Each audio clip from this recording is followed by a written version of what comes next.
Баршаңызға қайырлы күн достар. Бүгін өте нәзік, ерекше блинный торттың рецептімен сіздермен бірге бөлісемін. Видеоны соңына дейін қараңыздар. Ең алдымен біз блинныйдың құймағын дайындап аламыз. Ыдысымызға жұмыртқамызды жарып алып, оның үстіне қантты, ағымайды және де қопсытқышты салып, венчикпен араластырып аламыз.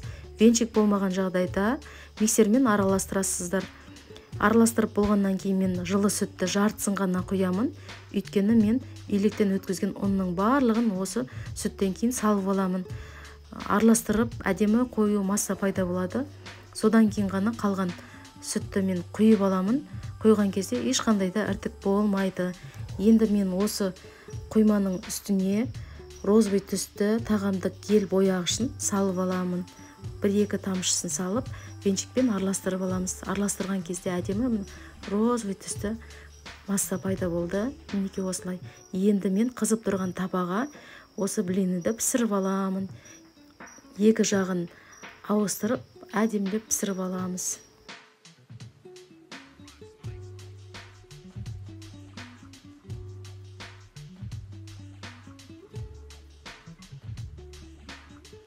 Блинчик толықтай әдемі түсі де қанық болып пісіп шықты. Енді осы блинныйдың шеттерін дөңгелек қылып, тегіс қылып кесіп алып, дайындап қойып қоямыз. Енді біз кремін жасаймыз.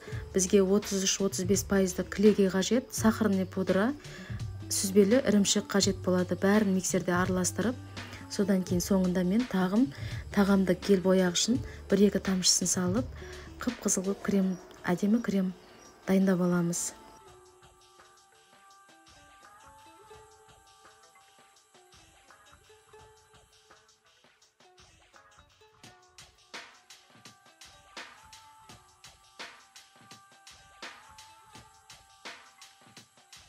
Бізге шеңберлі кальцо қажет болады. Блинныйды жайып отырып торт жасаймыз. Енді астына біз бананымызды турап, кремді жағып отырып, бірнеше рет қайталайсыздар.